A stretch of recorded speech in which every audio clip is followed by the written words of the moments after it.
today's show, we are beyond excited to have an incredible guest joining us, the one and only David Leonard. You may know him from All Sons and Daughters, now his solo stuff, and now he's back with a brand new album called Just Jesus. David, thanks so much for chatting with me. Yeah, so you were recently on the K-Love cruise, and those are a blast. It's like a big family reunion, basically. Yeah. How many of those have you done? Just one. Just one? Yeah. Okay. But we went on the back in 2019 and 2017. We did the Jesus Freak cruise.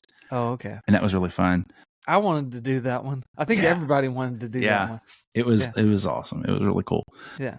But so when you're on a cruise ship, what is your go-to food? What do you eat the most on the cruise besides everything? For that one, I feel like once I found that taco spot, like I was killing tacos. But I mean, lots of Pepsi.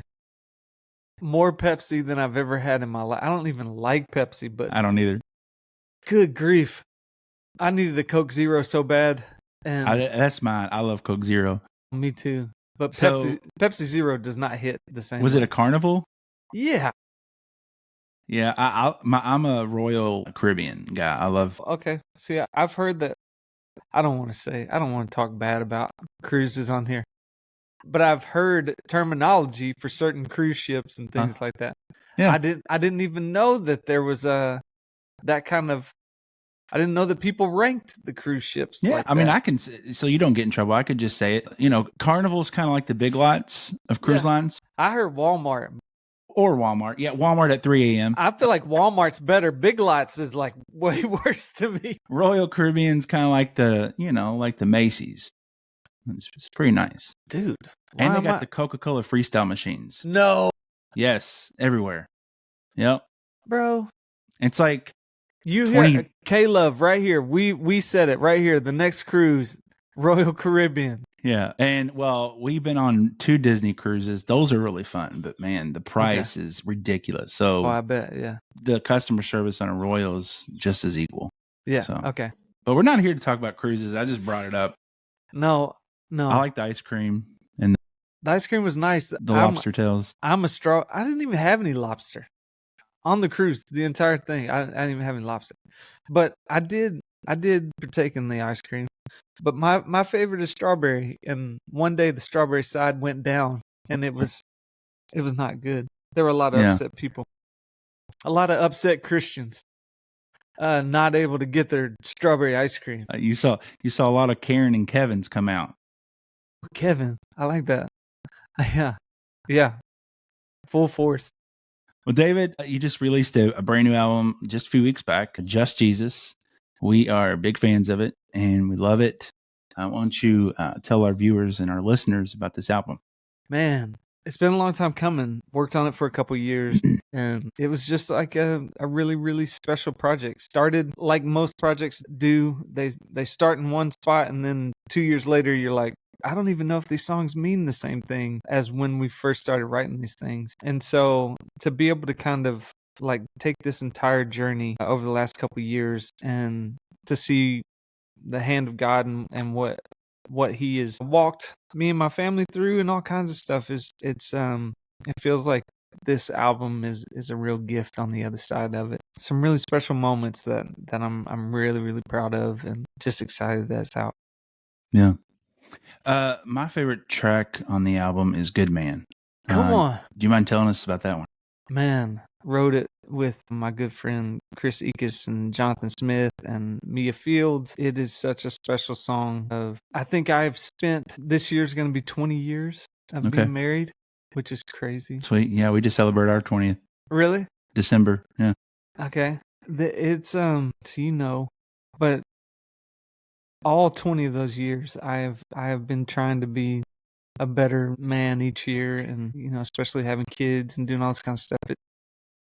You try to figure it out, and you realize that you can never figure it out, and you can only do the next best thing. And so this song has been that of going, if I am gonna lead this family, if I'm gonna do it, then I better have my eyes on Jesus. And so it's a pretty special one to me. Yeah, that's a powerful statement.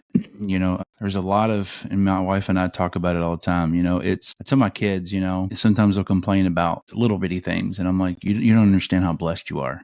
Now, there's a lot of families right now that are broken and don't have a dad or a mom in their life because they chose a different life, and it's hard sometimes, to do certain things, but we have to step up as men and lead our house and lead our family. And yes, this world would, the enemy wouldn't want anything. He would love to destroy families for sure. For sure. 100%. And there's a lot of stuff out there, a lot of garbage. Yeah.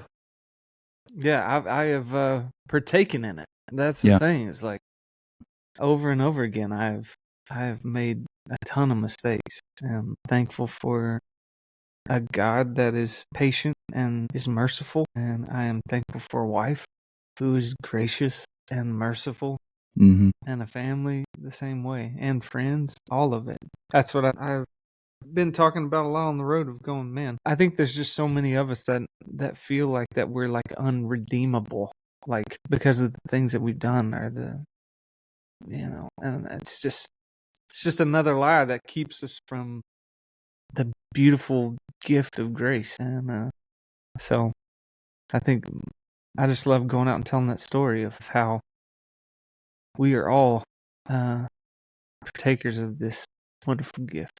Yeah. So, for different albums, and, you've been writing for a while, what's the writing process on this album, Just Jesus? What did that look like? Every album, every song is different, but what was in particular the process for that album? Yeah, I mean, it's a lot of different stuff. I did a writing camp where I invited like 10 or 15 of my favorite writers, and we all went to a cabin for a couple of days and wrote a bunch of songs. And so a lot of songs came from that. There's songs on here that I wrote for other artists that didn't end up cutting, or church stuff where I went down and wrote Just Jesus for Seacoast Church down in Charleston. And so it's just kind of all over the map. That's my life. I'm writing songs for myself. I'm writing songs for others, and sometimes they're my songs, sometimes they're other people's songs. But yeah, I love the expression of writing songs in community.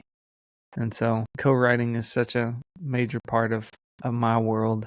Yeah, I can't remember the last time I wrote a song by myself. I probably should do that. But I don't know. I just find a lot of life in writing with other people too. Yeah, and you got plenty of guitars to choose from. I see right behind you. There's a couple back there. It's a fake wallpaper. Yeah. Yeah. This is actually screen. Yeah, it's Brandon Lake's house back there. That's funny. Well, this is a fan-based podcast, and so we let our listeners and viewers know who we are having on. And we had a fan of yours reach out to us. His name is Tom from South Dakota. He wants to know the story behind your song, I Will Wait. Whoa. I Will Wait. And I mean, it's kind of funny talking about this. I've talked about this kind of stuff more this week than I have in the last year. But yeah, I Will Wait. Wrote that with a guy from Gateway Worship, wrote it for Gateway Levi. And it was kind of the same thing. It was like we had a write for them, and then all of a sudden it was like, oh man, this might be my story. Me and my wife had struggled with infertility for years. Tried to have another kid, had a miscarriage, and then ended up having, and we have 2 little girls, and they're not so little anymore, but had 2 girls. But it spun out of that waiting season of going, God, I feel like we've been promised things. We've had words spoken over us. We've had all kinds of things. And I think anybody who's gone through seasons of waiting, they know the difficulty of that, especially when you feel like you've heard from the Lord or whatever. And so it was just it was a tough deal. And that song kind of flowed out of it, and it's still one of my favorites. It's probably my most streamed song on Spotify, which is crazy to think about. But yeah, it's a pretty personal one to me. Yeah, man. We had someone on a few weeks ago, and we were Rebecca St. James, and we were talking about, my wife and I had the same issue. We didn't have a miscarriage, but we tried for many years to get pregnant. Yeah. and it was just frustrating because it seemed like people, it's terrible to say it like this, but people that didn't really want kids were getting pregnant. Yeah. And it's just, we went over to a friend's house and there was a pregnancy test in their bathroom. My wife used the restroom and it was just like sitting there, and it was positive, and here we are trying to have kids. And so it was just hard, and it's like, why in the world are we going through this, Yeah. So, yeah. It's hard. Yeah. David, tell us about Tabernacle Studios. We're sitting in it right now. It has been a 3-year-long journey as well. I don't know why everything takes forever and everything. I will wait. I feel like there's a pattern here. Lord, what are you telling me? We bought this 3 years ago, and we bought an old church in downtown Franklin and gutted it and rebuilt the inside, and now it's a recording studio. So have multiple rooms, big tracking room downstairs, and then I'm in like the writer's room, Studio B kind of thing. But just a real special place, man.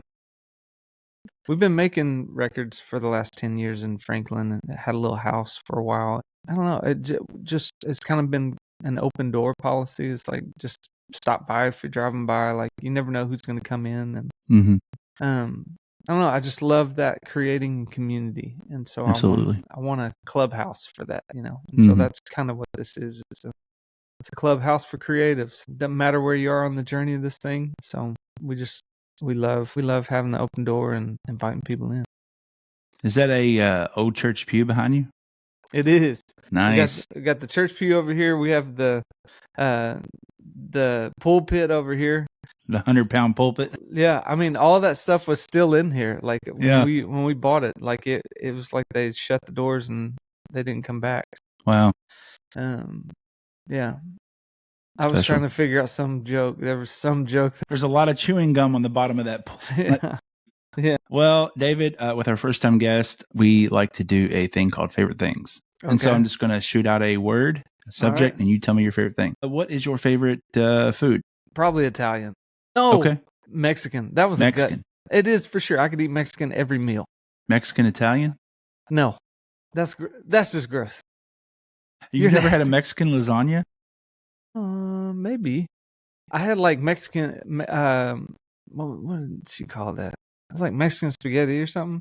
Okay. It's like pulled chicken and a bunch of cheese dip and noodles. Ooh. That's like a redneck thing. In a bottle of Pepto-Bismol. It's good though. It's worth it. Do you have a favorite movie? Man, I love Big Fish. Have you ever seen that one? Yeah. I love that. That's an old one. Yeah, old movie. Older one. Yeah. That one's pretty awesome. Mm-hmm. I'm trying to think of anything new that's come out that I was just like, I love. I feel like there is something I told all kinds of people about, but I don't know. Something. That's probably my go-to. All right. What about a favorite show? I have loved Shrinking lately. Have you seen that one? I think so. Is that on Apple? Yeah. Harrison Ford, yeah. I love that. I was a big Yellowstone fan, like all that kind of stuff. There was another movie about shrinking. What's his name? Matt Damon was in it, I think, where he's little. Yeah, but different process. Different. Yeah. I've never seen Shrinking on Apple, but it just reminded me of that movie. Yeah, nobody's getting small in this show. That was a wild movie, man. I mean, it was good. I'm like, wow, okay. Like, how far are we away from that? Hey, is the way everything's going, I'm like, man, we're getting pretty close to some crazy things. We actually talked about it the other day on here. California has cars that fly. They're testing them. Okay. They're about $300,000 and they fly like 60, 70 feet in the air. Okay. Anything to get people back to California, I think. Yeah. They're like, hey, look over here. We got flying cars. They're like, nah, we ain't buying it. Oh, it's funny. What do you have a favorite musical artist of all time? Of all time? Probably the Eagles. If there was like one that was like, hey, yeah, all-time favorite, yeah. My mom saw them a while back, and they did like 4 encores. I saw them. I've seen them a couple times, but I would, if anybody has tickets to the Sphere and they want to donate it to the cause of David Leonard Ministries, go ahead. Send those over. I'd love to go see the Eagles at the Sphere. That'd be awesome. Yeah. Who's the other band that's got a show in Vegas? It's a Sphere. Backstreet Boys. Backstreet Boys at the Sphere? Yeah. Okay. Yeah. Not what I Backstreet's would. back. Jeez. All right. Not what I would expect at the Sphere, but whatever. Yeah. I'm still waiting for the Killers to do a residency at the Sphere. Oh yeah. I feel like that makes sense 100%. They're the Vegas band, and Coldplay. Oh, yeah. Coldplay at the Sphere would be like Amazing. mind blowing. Yeah. What about a dream duet? For me, living or dead. That's what we usually do. Yeah, I always wanted to do something with Bill Withers. I was like, man, that'd be really sick. That was kind of like and also Vince Gill. I want to sing with Vince Gill. Well, that's more doable, I'm sure. I don't know. Maybe. I mean, yeah, he ain't dead. Well, and he's there in Franklin, isn't he? Or Nashville? Yeah. But I've never seen. I maybe saw him one time at a guitar show. Across the room. No, I've never ran into him. But yeah, Vince, if you're listening to this podcast, let's do something. Yeah. Favorite. Usually well, hold on. Are we mixing stuff in there with it? Yeah. Or is it just like a straight up? No. Well, so y'all have Andy's? Y'all got Andy's down there? Andy's custard? Y'all have Andy's custard? We have Freddy's custard and Culver's. Freddy's, yeah. It's kind of like that. Okay. It is like that because it's custard, but Andy's, my go-to order is I do vanilla ice cream, but I'm mixing in peanut butter, caramel, pecans, and that's it. But I also love strawberry ice cream. Like if I'm just getting a flavor of ice cream, I'll take strawberry. But I'm not like a vanilla or chocolate. If they got vanilla or chocolate, I'm just like, I'm not gonna get it. So yeah, I like to go to Cold Stone and put pretty much everything in it that I can. Oh, dude, my Cold Stone order used to be the strawberry ice cream with caramel, graham cracker, like the crumpled up graham. Yeah. Oh my goodness! And then throw some pecans in there. It's like revival. That's amazing. Do you have a favorite podcast that you listen to? Yours. Yeah. Okay. Whatever. And the Writer has always kind of been a big one for me. I just love hearing the stories behind songs, and he's done such a great job at being able to do that. I love listening to like unsolved crime things. Yeah. That's fun. I like Smartless. Smartless is fun. Yeah. Yeah, we are probably the normal things that everybody likes. We're really big into documentaries, me and my wife. We love to watch the crime ones. Oh, yeah. At like 10 o'clock at night, and we're like, okay, let's go to sleep after we watch that. Yeah, good luck. It's intriguing, a lot of that stuff. We've been watching this one on Hulu. It's about cults. Okay. And there's actually one in your backyard. Oh yeah, well, I watched. We watched that one, and then when we went to Nashville this past October for the Dubs, my brothers and I that are a part of this show, we drove up to that church, and they let you in. Never mind. I'll move on. David, what do you have going on next, and how can our viewers and listeners keep up with you? Man, well, first off, you can go over to David Leonard Music on Instagram, davidleonardmusic.com for tour dates. Hitting the road a bit. We're putting out a bunch of new stuff on YouTube. Been with the new addition to the Tabernacle. We've been doing these Tabernacle sessions and releasing all kinds of songs through that, which have been really awesome. Like across the board, like different stuff. Like the first one we released was a cover of Post Malone's song "Yours." Like if you have daughters, it's like it'll tear your heart out. But yeah, so it's kind of like there's no rules over there on that, which is really fun. So we're doing a lot of that kind of stuff, and yeah, I think socials is always the best way to know what's going on in my world. And if we're doing a show, you got to come out and see it. Well, to wrap up, I'd like to see if you'd be willing to share something that God's been doing in your life recently that would help build our viewers and listeners' faith. Yeah, I mean, I think for me, a lot of what he has continued to do is this whole thought process of going, hey, slow down, stop, look around, see where I'm moving. And I think that's the hard thing nowadays. We rarely ever take the time to slow down and look around us. First off, just to see that the hand of God is upon us and is with us and has promised never to leave us. But to look around and to let the dust settle and see where He is moving and then move in those directions. And so I think that's a big thing for me right now, is just in this season that I'm in, it feels like the dust is settling a bit and it's going, okay, hey, where are we walking? Where are we going to run? You know? And so I just encourage you that when you have times of breath, to take them and to be able to just slow down a little bit and look around you. Well, David, thank you so much for chatting with me. Just Jesus is out everywhere streaming. Is this going to be on vinyl at all? It is. Okay. Yep. Nice. Excited about that. It takes a while for vinyl to get made these days, is what they say. Yeah. But yep, we got it on vinyl. Awesome. We'll definitely send you one. It'll be awesome.